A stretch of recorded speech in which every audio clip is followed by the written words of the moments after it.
দয়া করে আমাকে একবার দেখুন। এই যে আমি এখানে, একটু আগে আমি বাঁশের পাদানিতে ঠেলে ঠুলে উঠলাম। তারপর নিরেট জমাট ভিড়ের ভিতর আমি এ বগল সে বগলের তলা দিয়ে এর ওর পায়ের ফোঁকর দিয়ে ঠিক ইঁদুরের মতো একটা গর্ত কেটে কেটে এত দূর চলে এসেছি। বাসের রডগুলো বড় উঁচুতে। আমি বেটে মানুষ, অত দূর নাগাল পাই না। আমি সিটের পেছন দিক ধরে দাঁড়াই, তারপর গা ছেড়ে দিই।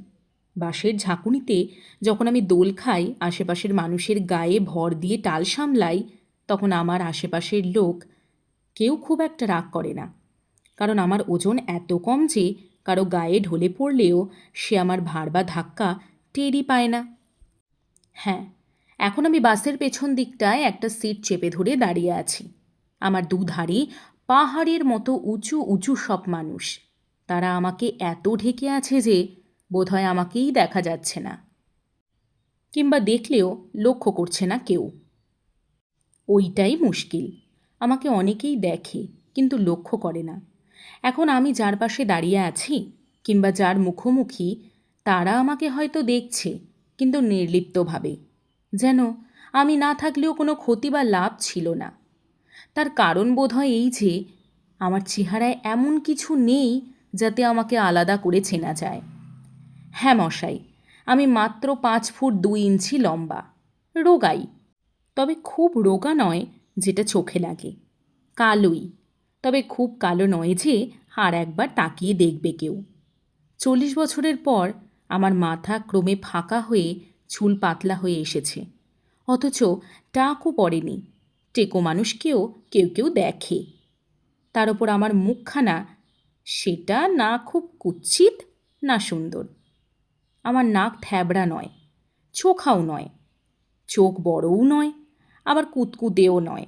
কাজেই এই যে এখন ভিড়ের মধ্যে আমি দাঁড়িয়ে আছি, দুধারে উঁচু উঁচু মানুষ, এই ভিড়ের মধ্যে কেউ কি আমাকে দেখছেন? দেখছেন না, কিংবা দেখলেও লক্ষ্য করছেন না, আমি জানি। আমার বিয়ের পর একটা খুব মর্মান্তিক মজার ঘটনা ঘটেছিল। বৌভাতের 1 দিন পর আমি আমার বউকে নিয়ে একটু বাজার করতে বেরিয়েছিলাম, আর কয়েকদিন পরই দিরাগমনে শ্বশুরবাড়ি যাব। সেই কারণে কিছু নমস্কারী কাপড় চোপড় কেনা দরকার ছিল। রাস্তায় বেরিয়ে আমি আমার বউকে জিজ্ঞেস করলাম, নিউ মার্কেটে যাবে? আমার যা অবস্থা, তাতে নিউ মার্কেটে বাজার করার কোনো অর্থই হয় না। বরাবর আমার বাসার কাছে কাটরায় সস্তা কাপড় চোপড় কিনি। তবু যে আমি এই কথা বলেছিলাম, তার 1 নম্বর কারণ ছিল যে আমার বউটি ছিল মফস্বলের মেয়ে, নিউ মার্কেট দেখেনি। আর 2 নম্বর কারণ হলো আমার শ্বশুরবাড়ির দিকটা আমাদের তুলনায় বেশ একটু পয়সাওয়ালা। আমি নিউ মার্কেটের কথা বললাম যাতে আমার নতুন বউটি খুশি হবে, আর শ্বশুরবাড়ির লোকেরা যখন শুনবে কাপড় চোপড় নিউ মার্কেট থেকে কেনা, তখন তাদের জয় একটু ঊর্ধ্বগামী হবে। কিন্তু ওই নিউ মার্কেটের প্রস্তাবটাই একটা মারাত্মক ভুল হয়েছিল, কারণ ওখানে না গেলে ঘটনাটা বোধহয় ঘটতই না। ব্যাপারটা হয়েছিল কি, নিউ মার্কেটে ঢোকার পর ঝলমলে দোকান পসার দেখে আমার বউ মুগ্ধ হয়ে গেল। যে কোনো দোকানের সামনেই দাঁড়ায়, তারপর শোকেসে চোখ রেখে এক পা এক পা করে হাঁটে। আমার দিকে তাকাতেও ভুলে গেল। তখন আমার নতুন বউ, কাজেই আমার অভিমান হওয়া স্বাভাবিক। আমি তাকে এটা ওটা দেখিয়ে একটু মাতব্বরির চেষ্টা করলাম বটে, কিন্তু সে বিশেষ কোনো জিনিসের দিকে মনোযোগ না দিয়ে সব কিছুই দেখতে লাগলো। অভিমানটা একটু প্রবল হতেই একসময় আমি ইচ্ছে করেই হাঁটার গতি খুব কমিয়ে দিলাম, কিন্তু বউ সেটা লক্ষ্য না করেই নিজের মনে হেঁটে যেতে লাগলো। তাই দেখে একসময় আমি একদম থেমে গেলাম, কিন্তু বউ হাঁটতে লাগলো। দোকান পসারের দিকে তার বিহবল চোখ, আর গার্ড অফ অনার দেওয়ার সময়ে সোলজাররা যেমন হাঁটে তেমনই তার হাঁটার ভঙ্গি। আমি দূর থেকে দেখতে লাগলাম। আমার বউ সেই ঝলমলে আলোর মধ্যে লোকজনের ভিড় ঠেলে হেঁটে যাচ্ছে। মাঝে মাঝে সে কথাও বলছিল বটে, আমি তার সঙ্গেই আছি ভেবে, কিন্তু সত্যিই আছি কি না তা সে লক্ষ্য করল না। এইভাবে বেশ কিছু দূর যাওয়ার পর সে কি একটা জিনিস থেকে খুব উত্তেজিতভাবে আমাকে দেখানোর জন্য মুখ ফিরিয়ে আমাকে খুঁজতে গিয়ে দাঁড়িয়ে পড়ল। চারিদিকে চেয়ে আকুল হয়ে খুঁজতে লাগলো আমাকে। তখনই মজা করার একটা লোভ আমি আর সামলাতে পারলাম না।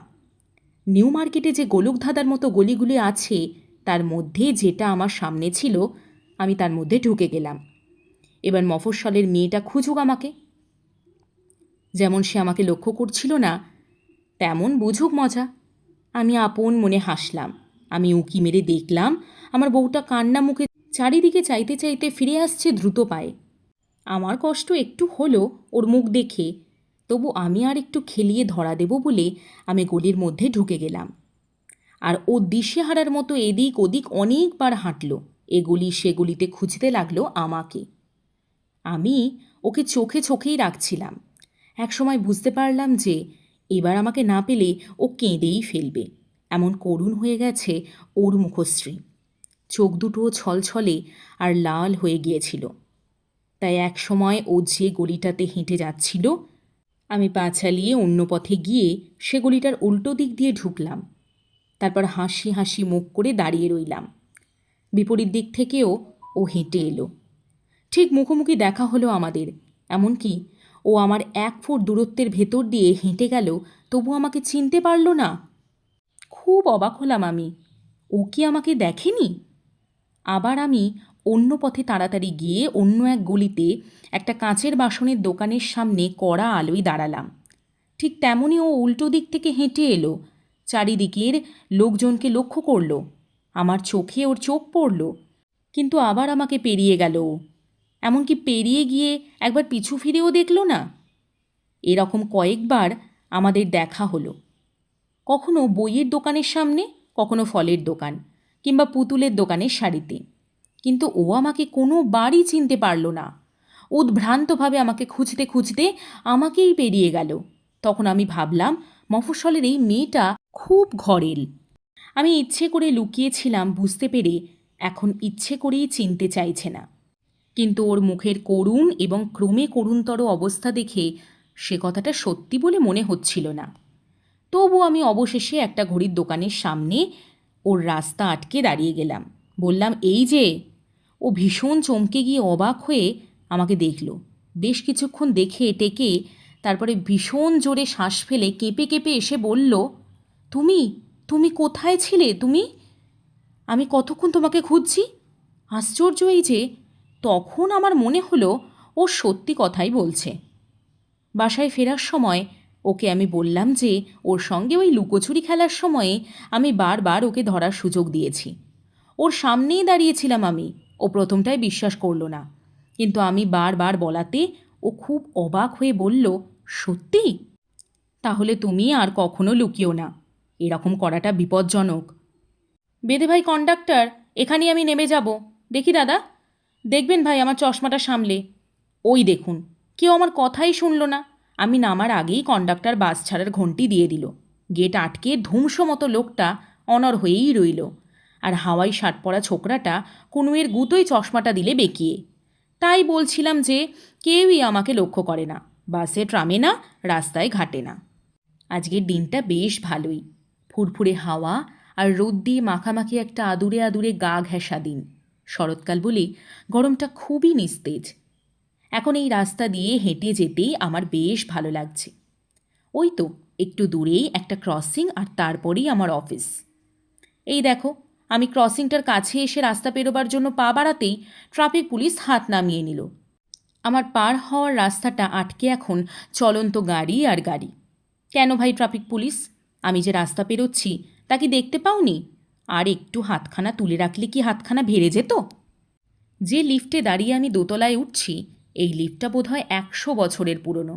এর চারদিকে কালো লোহার গ্রিল, ঠিক একখানা খোলামেলা খাঁচার মতো। মাঝে মাঝে একটু কাঁপে আর খুব ধীরে ধীরে ওঠে। গত 13 বছর ধরে আমি এই লিফট বেয়ে উঠছি। এই 13 বছর ধরে আমাকে সপ্তাহে 6 দিন লিফটম্যান রামস্বরূপ আভুকি ওপরে তুলছে। কি বলো ভাই রামস্বরূপ, তুমি তো আমাকে বেশ ছোটটিই দেখেছিলে যখন আমার বয়স 26 কি 27, যখন আমার ভালো করে বুড়োটে চাপ পড়েনি মুখে। এখন বলো তো আমার নামটা কি? যদি সত্যিই জিজ্ঞাসা করি তাহলে এক্ষুনি রামস্বরূপ হা হা করে হেসে উঠে বলবে, আরে হুজুর, আপনি তো অরবিন্দবাবু। কিন্তু মোটেই তা নয়। কোনো কালই আমি অরবিন্দ ছিলাম না। আমি চিরকাল সেই ছেলেবেলা থেকেই অরিন্দম বসু। আমার চাকরি ব্যাংকে, দোতলায় আমার অফিস। আগে আমি অন্যান্য ডিপার্টমেন্টে ছিলাম। গত 10 বছর ধরে আমি বসছি ক্যাশে। আমি খুব চটপট টাকা গুনতে পারি, হিসাবেও আমি খুব পাকা। তাই ক্যাশ থেকে আমাকে অন্য কোথাও দেওয়া হয় না, হলেও আবার ফিরিয়ে আনা হয়। 10 বছর ধরে আমি খুবই দক্ষতার সঙ্গে ক্যাশের কাজ করছি। কখনো পেমেন্ট, কখনো রিসিভিংয়ে। পেমেন্টেই বেশি, কারণ ওখানেই সবচেয়ে সতর্ক লোকের দরকার হয়। একটা তারের খাঁচার মধ্যে আমি বসি। আমার বুকের কাছে থাকে অনেক খোপওয়ালা একটা ড্রয়ার। তার কোনটায় কত টাকার নোট, তার কোনটায় কত খুচরো পয়সা রয়েছে, তা আমি নির্ভুলভাবে চোখ বুঝে বলে দিতে পারি। পেমেন্টের সময় আমি ড্রয়ার খুলে গুনে টাকা বের করি, তারপর ড্রয়ার বন্ধ করি, তারপর আবার গুনি, আবার, তারপর টাকা দিয়ে পরের পেমেন্টের জন্য হাত বাড়াই। টোকেন নিয়ে আবার ড্রয়ার খুলি, টাকা বের করে গুনে, তারপর একইভাবে চলতে থাকে। সামনের ঘুলঘুলিটা দিয়ে যারা আমাকে দেখে তাদের সম্ভবত খুবই ক্লান্তিকর লাগে আমার ব্যবহার। ইস, লোকটা কি একঘেয়েভাবে কাজ করছে, কি একঘেয়ে। ঘুলঘুলি দিয়ে তারা আমাকে দেখে, কিন্তু মনে রাখে না। রামবাবু আমাদের পুরনো বড় খদ্দের, প্রকাণ্ড কারখানা আছে। এজেন্টও তাকে খাতির করে। খুব খুঁতখুঁতে লোক, বেশিরভাগ সময়ই লোক পাঠিয়ে নিজেই এসে চেক ভাঙিয়ে নিয়ে যান। আমি কতবার তাকে পেমেন্ট দিয়েছি, তিনি ঘুলঘুলি দিয়ে প্রসন্ন হাসি মুখে ধন্যবাদ দিয়েছেন। একবার আমার বড় শালা কলকাতায় বেড়াতে এসে অনেক টাকা উড়িয়েছিল।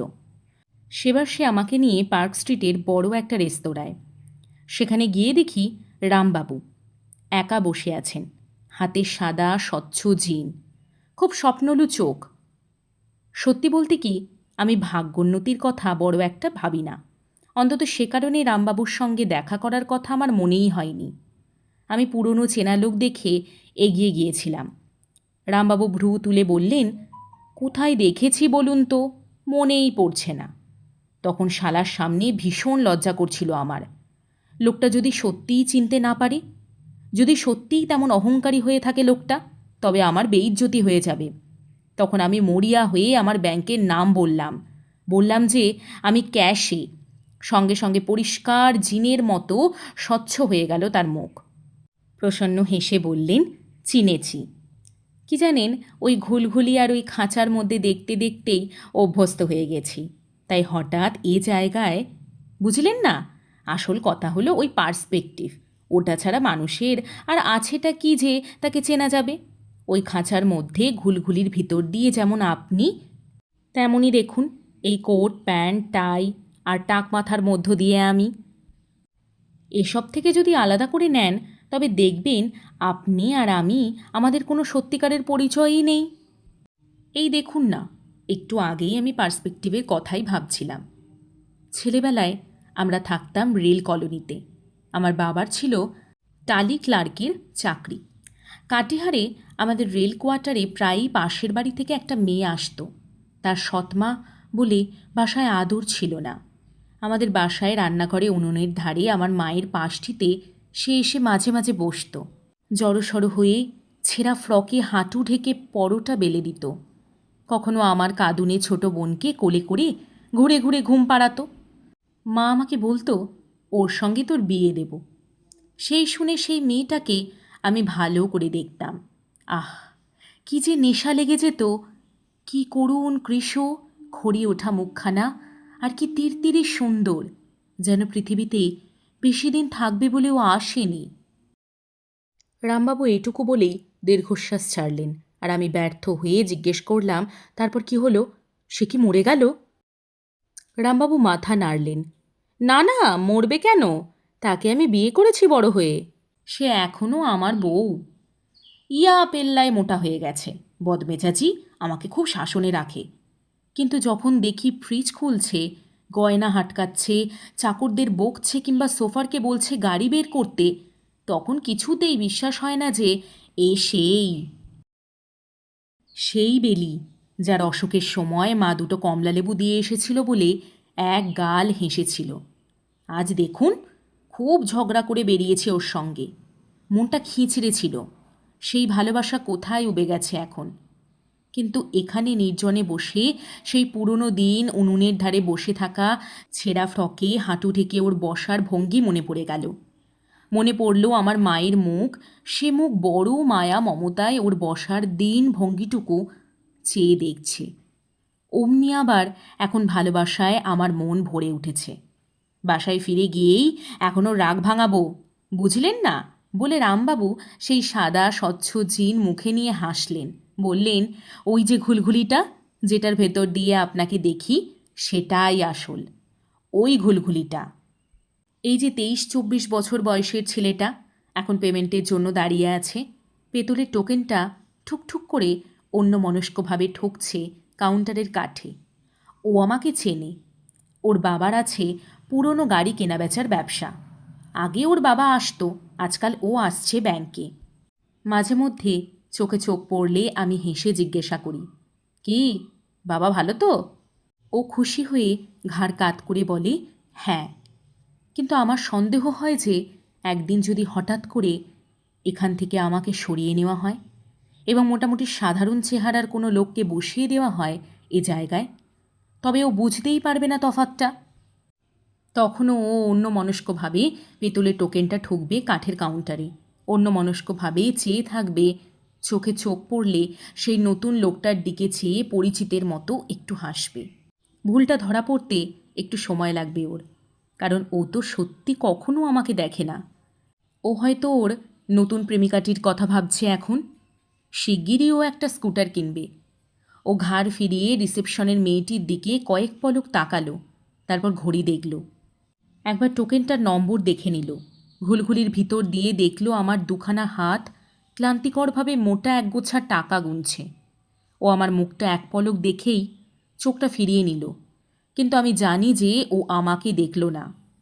আর 15 মিনিট পরেই 2টো বাজবে, তখন আমি ক্যাশ বন্ধ করে নিচে যাব টিফিন করতে। তখন যদি ও আমাকে রাস্তায় দেখতে পায়, আমি ফুটপাতের দোকানে দাঁড়িয়ে থিন অ্যারারুট আর ভারির চা খাচ্ছি, তখন কি আমাকে চিনবে ও? কলা কত করে হে? 40 পয়সা জোড়া বলো কি? হ্যাঁ হ্যাঁ, মর্তমান যে তা আমি জানি, মর্তমান কি আমি চিনি না?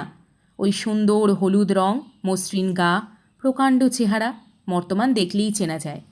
তা আজ অবশ্য আমার কলা খাওয়ার তারিখ নয়। গতকালই তো খেয়েছি। আমি 2 দিন পর পর কলা খাই। দাও একটা। না না, ওই একটাই। এই যে 20 পয়সা ভাই। আহা, বেশ কলা, চমৎকার। খাওয়া হয়ে যাওয়ার পরও আমি অনেকক্ষণ খোসাটা হাতের মুঠোয় ধরে রইলাম স্মৃতিচিহ্ন হিসাবে। 10-15 মিনিট একটু এদিক ওদিক ঘুরে বেড়ালাম। কলার খোসাটা আমার হাতেই ধরা। আমার চারপাশেই নিরুত্তেজভাবে লোকজন হেঁটে যাচ্ছে। খুবই নির্বিকার তাদের মুখ চোখ। এরা কখনো যুদ্ধবিগ্রহ করেনি, দেশ বা জাতির জন্য প্রাণ দিতে হয়নি এদের। এমনকি খুব কঠিন কোনো কাজও এরা সমাধা করেনি সবাই মিলে। জাতটা মরে আসছে আস্তে আস্তে। অন্তর্ভাবনায় মগ্ন হয়ে হাঁটছে, চলছে একে অন্যের সম্পর্কে নিষ্পৃহ থেকে। এদের সময়ের জ্ঞান নেই।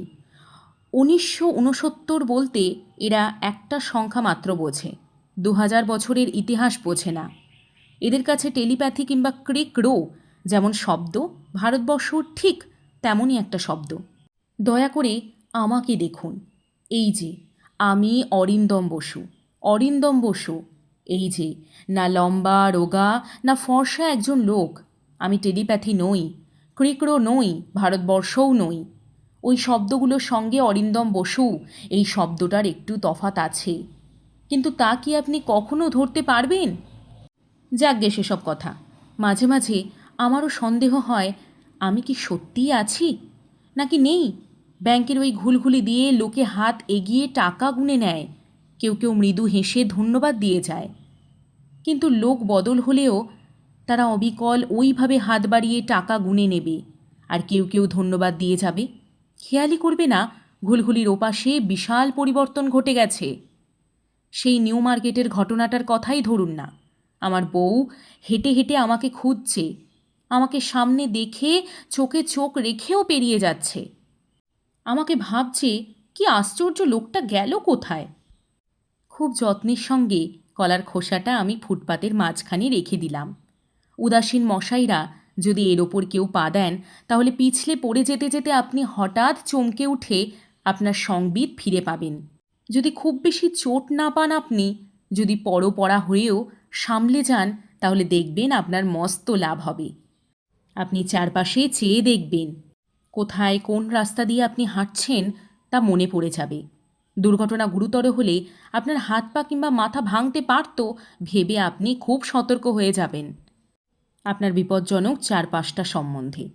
হয়তো আপনার ভিতরকার ঘুমন্ত আমিটা জেগে উঠে ভাববে বেঁচে থাকা কত ভালো।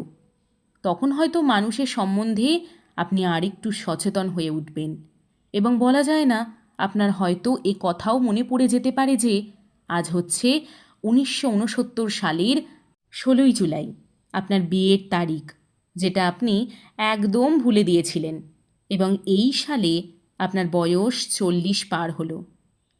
তখন মশাই ভেবে দেখবেন, এই যুদ্ধ এবং বিপ্লবহীন ভারতবর্ষে একটা নিস্তেজ দুপুরে রাস্তায় কলার খোলা ফেলে রেখে আমি আপনার খুব অপকার করিনি। আপনি কি এখন চাঁদের কথা ভাবছেন, আর 3জন দুঃসাহসী মানুষের কথা? ভাববেন না মশাই, ওসব ভাববেন না। কি কাজ আমাদের ওসব ভেবে? খামোকা মানুষ ওতে ভয়ঙ্কর উত্তেজিত হয়ে পড়ে, আর তারপর ভীষণ অবসাদ আসে এক সময়ে। ওদের খুব ভালো যন্ত্র আছে, ওরা ঠিক চাঁদে নেমে যাবে, তারপর আবার ঠিকঠাক ফিরেও আসবে। কিন্তু সেটা ভেবে আপনি অযথা উত্তেজিত এবং অন্যমনস্ক হবেন না। রাস্তা দেখে চলুন।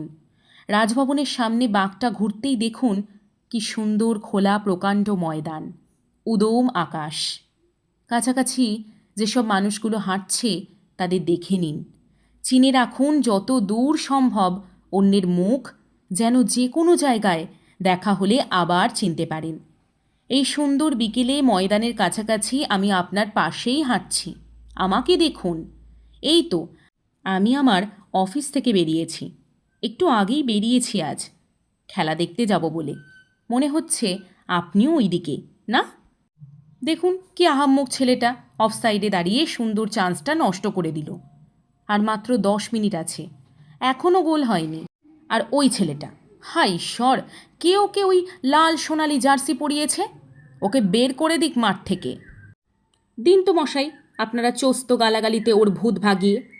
আমার জিভে আবার খারাপ কথাগুলো আসে না, কিন্তু দেখুন রাগে আমারও হাত পা কাঁপছে। আজ সকাল থেকেই চাঁদ আর 3জন দুঃসাহসী মানুষের কথা ভেবে ভেবে আমার নার্ভগুলো অসাড় হয়ে আছে। তার ওপর দেখুন এই ফালতু টিমটা আমার দলের কাছ থেকে নিয়ে নিচ্ছে 1 পয়েন্ট। 1টা পয়েন্ট? কি সাংঘাতিক! ওদিকে আর 8 কি 9 মিনিট সময় আছে মাত্র। কি বলেন দাদা, গোল হবে? কি করে হবে? খুদে টিমটা সব খেলোয়াড় পিছিয়ে এসে দেওয়াল তৈরি করছে গোলের সামনে, আর এরা খেলছে দেখুন। কে বলবে যে গোল দেওয়ার ইচ্ছে আছে? ওই যে ছেলেটা অফসাইডে দাঁড়িয়ে দিনের সবচেয়ে সহজ চান্সটাকে মাটি করে দিল। আমার ইচ্ছে করছে ওর সামনে গিয়ে বলি, এই আমাকে দেখো, আমি অরিন্দম বসু। এই টিমটাকে আমি ছেলেবেলা থেকে সাপোর্ট করে আসছি। জিতলে ঠাকুরকে ভোগ দিয়েছি, হারলে সুইসাইডের কথা ভেবেছি। তা বাপু, তুমি কি বোঝো সেসব? তুমি তো জানোই না যে আমি এই ভিড়ের মধ্যে বিশেষ একজন কীরকম দুঃখ নিয়ে ছলছলে চোখে ঘড়ি দেখছি। অবশ্য তাতে কি যায় আসে, আমি কাঁদি কিংবা হাসি কিংবা যাই করি, কেউ তো আর আমাকে দেখছে না। না মশাই, গোল হলো না। রেফারি ওই লম্বা টানা বাঁশি বাজিয়ে দিল। খেলা শেষ। এখন দয়া করে আমাকে একবার দেখুন কীরকম অবসাদগ্রস্ত আমি, কাঁধ ভেঙে আসছে। দেখুন আমার টিমটাকে আমি কত ভালোবাসি, কিন্তু তাতে টিমের কিছু যায় আসে না। ওরা চেনেই না আমাকে। অথচ আমি প্রতিটি হার জিতের পর কত হেসেছি, লাফিয়েছি, কেঁদেছি, চাপড়ে দিয়েছি অচেনা লোকের পিঠ খামোখা। তাতে কারো কিছু এসে যায় না। এই যে আমি সকাল থেকে চাঁদ আর 3জন মানুষের কথা ভেবে চিন্তাশীত, ভালো করে ভাত খেতে পারিনি উত্তেজনায়। এতেই বা কার কি এসে যায়? দয়া করে আমাকে একবার দেখুন। না, আমি জানি আপনি লিগ টেবিলে আপনার টিমের অবস্থা ভেবে বিব্রত। তার ওপর চাঁদ আর সেই 3জন মানুষের কথাও ভাবতে হচ্ছে আপনাকে। কত কিছু ঘটে যাচ্ছে পৃথিবীতে। 29.5 ফুট লং জাম্প দিচ্ছে মানুষ, গুলিতে মারা যাচ্ছে প্রেসিডেন্ট, ভোটে হেরে যাচ্ছে আপনার দল, বিপ্লব আসতে বড় দেরি করছে। তাই আমি অরবিন্দ বসু, ব্যাংকের ক্যাশ ক্লার্ক, আপনার এত কাছে থাকা সত্ত্বেও আপনি আমাকে দেখতে পাচ্ছেন না। ওই যে দোতলার বারান্দায় রেলিংয়ের ওপর ঝুঁকে দাঁড়িয়ে আছে আমার 4 বছর বয়সের ছোট ছেলেটা হাপু। বড় দুরন্ত ছেলে। সকাল থেকে বায়না ধরেছে, রথের মেলায় যাব বাবা, তুমি তাড়াতাড়ি ফিরো। ওই যে এখন দাঁড়িয়ে আছে আমার জন্য, ঝাঁকড়া চুলের নিচে জল করছে দুখানা চোখ। আমি এত দূর থেকেও দেখতে পাচ্ছি। আমি সিঁড়িতে পা দিয়েছি মাত্র, ও ওপর থেকে দূর দাঁড় করে নেমে এলো। ওর মা ওপর থেকে চেঁচাচ্ছে, হাপু কোথায় গেলি, ও হাপু। একগাল হেসে হাপু ঝাঁপিয়ে পড়ল প্রায়। কত দেরি করলে বাবা, যাবে না?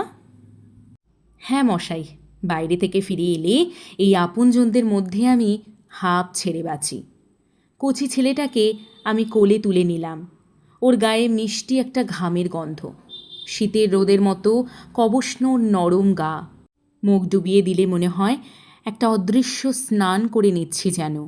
বললাম, যাবো বাবা, বড় খিদে পেয়েছে, একটু বিশ্রাম করে খেয়ে নি। যতক্ষণ আমি বিশ্রাম করলাম ততক্ষণ হাপু আমার গায়ের সঙ্গে লেগে রইল। উত্তেজনায় বলল, শিগগিরই করো। ওর মা ধমক দিতেই বড় মায়ায় বললাম, আহা বকো না, ছেলে মানুষ। আসলে ওর ওই নেই আঁকড়ে ভাবটুকু বড় ভালো লাগে আমার। বড় দুরন্ত ছেলে, মেলায় পা দিতেই হাত ছাড়িয়ে ছুটে যেতে চায়। বললাম, ওরকম করে হাপু, হাত ধরে থাকো, আমার হাত ধরেই তুমি ঠিকমতো মেলা দেখতে পাবে। ও কেবল এদিক ওদিক তাকায়, তারপর ভীষণ জোরে চিৎকার করে জিজ্ঞেস করে, ওটা কি বাবা, আর ওটা, আর ওইখানে? আমি ওকে দেখিয়ে দিই, ওটা নাগরদোলা, ওইটা সার্কাসের তাঁবু, আর ওটা মৃত্যুকূপ। আজ তো একটা পাঁপড় ভাজা হাতে নাগরদোলায় উঠে গেল হাপু। ওই যে দেখা যাচ্ছে তাকে আকাশের কাছাকাছি উঠে হি হি করে হেসে হাত নাড়ছে, সাই করে নেমে আসছে, আবার উঠে যাচ্ছে। সারাক্ষণ আমার দিকে চেয়ে হাসছে হাপু, দেখে মন ভরে যায়। মৃত্যুকূপের উঁচু প্ল্যাটফর্মে দাঁড়িয়ে ওকে দেখালাম দেওয়াল বেয়ে ভীষণ শব্দে ঘুরে ঘুরে উঠে নেমে যাচ্ছে তীব্র বেগে মোটর সাইকেল। ও আমাকে আঁকড়ে ধরে থেকে দেখল। তারপর আধ ঘন্টার সার্কাস দেখলাম দুজন, 2 মাথাওয়ালা মানুষ, সিঙ্গিং ডল, আর 8 ফুট লম্বা লোক। হাপুর কথাবার্তা থেমে গেল, ঝলমল করতে লাগলো চোখ। বাইরে এনে ওকে ছেড়ে দিলাম। আমার পাশে পাশে ও হাঁটতে লাগলো। ওর হাতে ধরা হাতটা থেমে গিয়েছিল বলে আমি ওর হাত ছেড়ে দিলাম। ওই তো ও এগিয়ে যাচ্ছে আমার হাত ছেড়ে, দোকানে সাজানো এক গাদা হুইসেল দেখছে ঝুঁকে। আবার এগিয়ে গিয়ে দাঁড়ায় আর একটা দোকানে, যেখানে এরোপ্লেনের দৌড় হচ্ছে। তারপর আস্তে আস্তে এগিয়ে যাচ্ছে।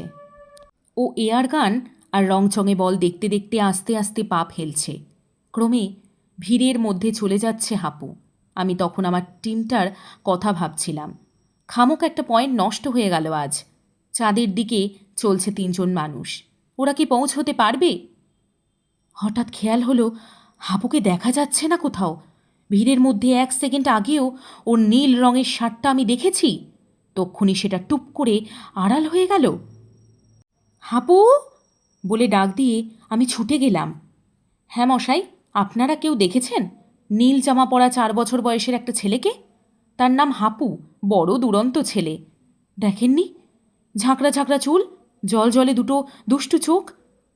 না না, ওই পুতুলের দোকানের সামনে যে দাঁড়িয়ে আছে সে নয়, যদিও অনেকটা একই রকম দেখতে। না, তার চেহারার কোনো বিশেষ কিছু চিহ্ন আমার মনে পড়ছে না। খুবই সাধারণ চেহারা, অনেকটা আমার মতোই। কেবল বলতে পারি যে তার বয়স 4 বছর, আর গায়ে নীল জামা। তার নীল জামা পরা অনেক ছেলে এখানে রয়েছে, 4 বছর বয়সেরও অনেক। না মশাই, আমার পক্ষে ঠিকঠাক বলা সম্ভব নয় এই হাজার হাজার ছেলে মেয়ের মধ্যে ঠিক কোন জন আমার হাপু। আর বোধহয় হাপুর পক্ষেও বলা সম্ভব নয় এত জনের মধ্যে কোন জন, বুঝলেন না? ওর মাও একবার ঠিক করতে পারেনি। যদি হাপুকে দেখতে পান তবে ওকে একবার দয়া করে বলে দেবেন যে এই যে আমি ওর বাবা। আমাকে একটু দেখে রাখুন, দয়া করে, কাইন্ডলি ভুলে যাবেন না।